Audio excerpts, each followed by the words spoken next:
those for you now. The Steve Prescott Man of Steel for this year was Luke Gale of Cast Tigers. The Super League Young Player of the Year was Oliver Gildart of the Wigan Warriors. Super League Coach of the Year, Daryl Powell from Cass.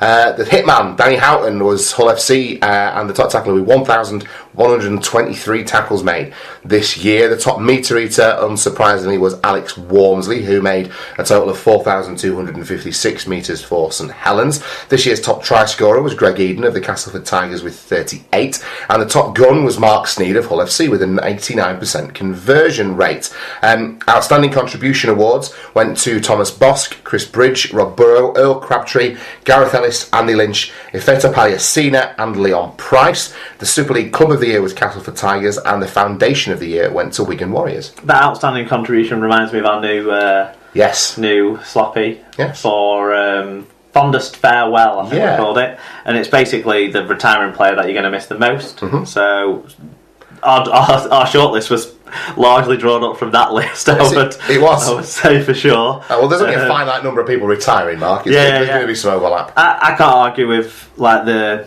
more subjective awards, those first three, and then the Club of the Year and the Foundation of the Year. Yeah. So well done all round. Yeah, congratulations to those involved. Super League Club Warrington Wolves have this week appointed Steve Price as their new head coach on a 2-year deal. Price is 40 and had been assistant coach in the NRL with Cronulla Sharks, and has taken over from Tony Smith, who left at the end of this year. Yeah, Alfie Wolf got in touch. He said, "It's our year, lads. The one coming, obviously. Look, the price is right." Yeah, well, we'll stay with Warrington and then we'll perhaps talk about it more broadly, because first team coach Richard Agar has left his role with the Super League club after receiving a job offer in the NRL. The 45-year-old had been with the Wire since November 2014 and helped them to the League Leaders Shield, Challenge Cup final and the Grand Final in 2016. And at the same time, Warrington Wolves have appointed London Broncos boss Andrew Henderson as assistant to the newly appointed head coach Steve Price. The 38-year-old former Castleford and Sheffield hooker has been head coach of the Broncos since the start of 2015. He led them to the qualifiers in 2016 and 17 and was recently named Championship Coach of the Year. So, Steve Price in, wasting no time in getting the backroom staff sorted that he wants to take Warrington forward, Mark. Yeah, I haven't bothered to follow up on the Agar story. Where's he going in the NRL? I was about to ask you the same question. But obviously a lot of people around the Warrington club, in terms of the supporter base and people who don't see what goes on a day-to-day basis inside the facilities, are going to be happy about that news. It seems that from inside the club there's a lot of people saying just how actually good he was as a coach, but that's people closer to him, I suppose. Henderson, that's a huge loss for London Broncos. Tremendous game. It's a shame as well that he's only going to an assistant coach's role. Hopefully he can learn plenty and push on for a head coaching role in the near future, because I think he's got the tools. Where London go next, I'm worried.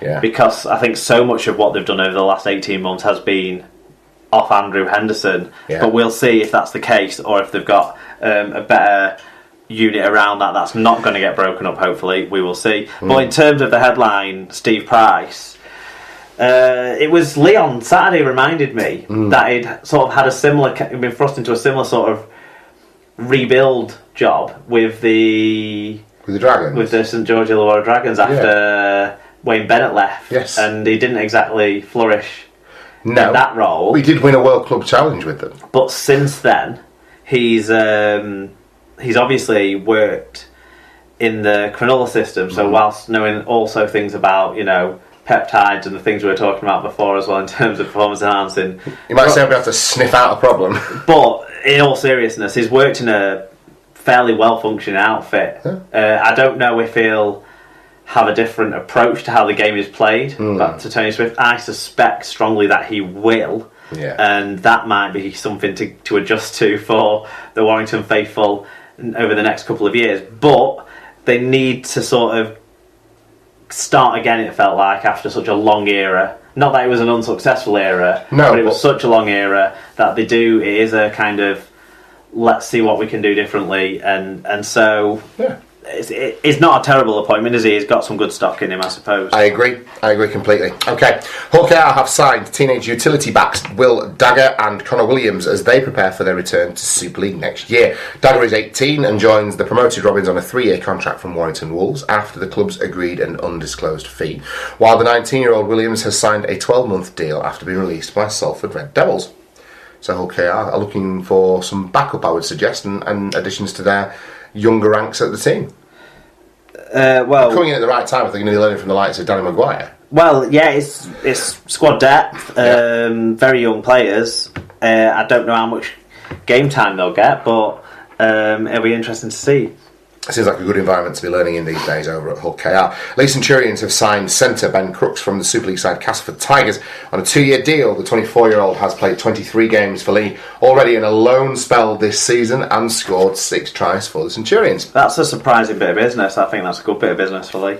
It is definitely for next season, certainly. Staying with Leigh, though, Derek Beaumont, their chairman and owner, has confirmed that Rhys Evans will still become a Leigh Centurions player next season, and Greg Richards will remain with the club after signing midway through last year, but that Ethan Ryan will not be joining the club. Instead, he's staying with the Bulls. Yeah, it's so much. A lot to unpack in that one. Well, just more Leigh stuff coming up, isn't there? Yeah, absolutely. Leigh have also signed back row forward Jordan Thompson from Hull FC on a 2-year contract. The 26-year-old has spent 4 seasons with Hull and won 2 Challenge Cups with the Black and Whites. Meanwhile, Ben Reynolds has signed a new 3-year deal which will keep him at the club until November 2020. Reynolds is 23, was Lee's leading point scorer during the last season, scoring 158 points and kicking 63 goals, and scoring 8 tries in 22 games. A final Leigh line, I'm not sure if you caught this before you headed over, but Peter Matautia has also signed a 3-year contract for Leigh from the Newcastle Knights. Wow. Now that's phenomenal considering the Super League teams that were reportedly after Matautia as well. So that is a completely reformed and rebuilt backs line now. Jordan Thompson adds a bit of forward cover as well. I think Reynolds is a great retain for the Leigh Centurions. I think he was brilliant this year, but in a not so strong side. They need to build a forward pack to go around him now, because big talk is that a few of the forwards will be saying goodbye. A few players are strongly linked with Hull KR, aren't they? Glenn Stewart being a big one in that group. The Samisoni Liangi is going to go there too, because, well, they signed 3 centres. Yeah. So you would think so. The good news about this, and the thing that I'm most excited about, is that now we get to legitimately have our own version of the This Week in League debate about whether it's Matautia or Matautia. No, it's Matautia. And it's not Matautia. It's not Matautia or whatever they came up with. All right, fair enough then. But RL Bet Stats got in touch and he said, "Christ, Jordan Thompson is only 26. Is that in Menzieri years? Must be. Will be a thing forevermore now." Menzieri years. Yeah, Yeri years. The Menzieri years. Basically, from the beginning of time up until now, were the Menzieri years. Sure. Yes, if you look like you've been fossilised. And you've aged in the area. That you could kill a man with a stare. Yeah. Then there you go. Okay, where are we up to? Professional Rugby League is returning to Sheffield in 2018 after the Eagles confirmed that from next season their new permanent home will be on the 3G pitch at the city's Olympic Legacy Park. The return to the city of their birth ends a 4-year exile for the Eagles and the prospect of a very exciting future, according to Chairman Chris Noble. Yeah, it's good to see. It's going to be sort of temporary stands for a while, but the ground's going to build around that, I think, and hopefully the people of Sheffield can buy back into the Eagles, because when they were last in the city all them years ago, they actually were a relatively successful side before the new structure got brought in. They were probably the most successful championship side, along with Featherstone maybe, during that previous structure, weren't they? When there was no pressure of promotion. That's it. But fair play. Well, good luck to them. Halifax have completed the signing of Gloucestershire All-Gold star Harry Kidd. The prop was a member of the England Students' World Cup squad that reached the semi-finals earlier this year, while domestically he was named as the All-Gold's Players' Player and Most Improved Player of the Year. He becomes the club's first signing for 2018 as Richard Marshall attempts to consolidate Fax's position in the top 4. Kidd made 22 appearances for the All-Golds last year, scoring 10 tries from the front row. Yeah, well, you'd suspect Richard Marshall's had a tip-off from his brother about his You think so? potential to become a champion, step up and be a championship player. No official news on the All Goals yet for next year, but we're talking to Leigh, weren't we, at the weekend, and doesn't seem like there's very many people in any position to do with the club that have any sort of contract. That's it. The only All Goals you'll find in Gloucester are on the confectionery aisle. So it's a shame. We were concerned that possibly I was the only person to buy a Gloucester All Goals home shirt during 2017. Which is a fairly damning indictment, really, isn't it, to the be support fair? base there. So hopefully, if they move to Bristol and that comes off, we can see some growth in that sort of corner of the country because, it's still relatively close, isn't it? Yeah, absolutely. And when you think back 4 years to how well things were presented in Bristol in terms of the World Cup game that was held there and the sellout crowd that they got, it would have been nice to see them get something out of that traction. So hopefully this is an opportunity for them to start again and do that down in that neck of the woods. And finally, the man behind the Toronto Wolfpack is set to launch bids for 2 more North American Rugby League sides. Eric Perez is in advanced talks with 2 professional sports clubs believed to be in Hamilton and Boston, and will begin negotiations with the RFL in the next few days, and he's hoping that both clubs can be launched by 2019 and 2020. Yeah, well, Hamilton's in the same metropolitan kind of area as Toronto. Basically, it's like 40 minutes down the road. Yeah. Please let them be the Hamilton Academicals.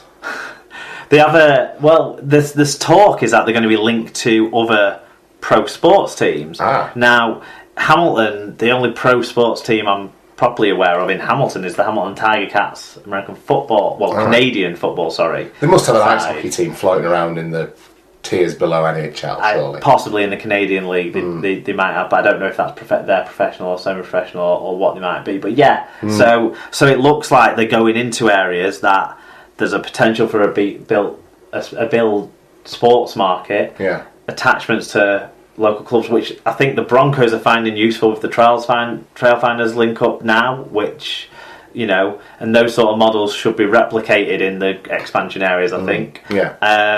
And Boston has its amateur side, doesn't it, playing in the USARL, the 13?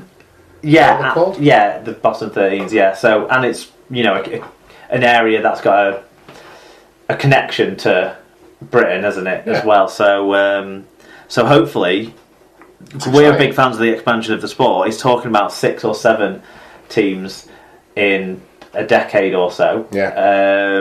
Maybe my conference is.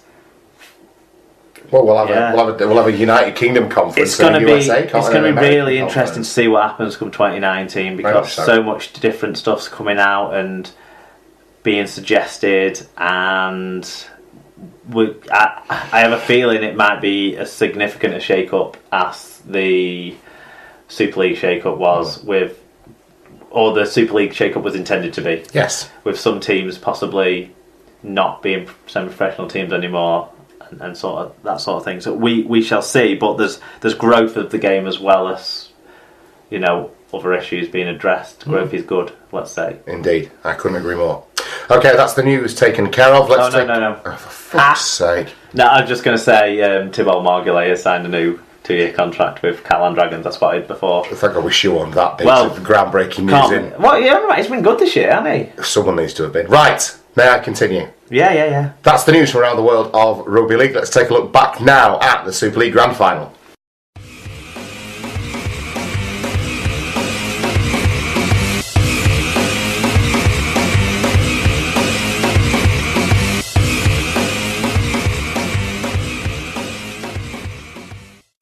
Okay, so only one game to tell you about this week, but it was an important one. The Super League Grand Final was played out at Old Trafford. It finished Castleford 6, Leeds 24. It was played in front of 72,827 and was refereed by James Child. Yeah, and we're going to start the fan review section with our conversation with Dom Hodgson. Okay, so as has become traditional on Grand Final Review Show Day, we've been able to get one of the winning team's fans on the phone, and I'm delighted to say that we're joined now by Dom Hodgson. You will know him from his contributions to the Super League Pod, an absolute stalwart and legend of the show. Dom, welcome to the Super League Pod. How does it feel to be involved with your favourite rugby league podcast? Now then, lads, it feels good. Is it everything you ever dreamed it would be? It's like a dream come true. Sat here in my bedroom, on the phone, talking to some boys who've just called me. There you go. Well, okay. Well, the less said about that, the better, I suspect. But the grand final, Dom, have you come down off cloud nine yet, or are you still tingling? I'm still a little bit shocked. I'll be honest. It wasn't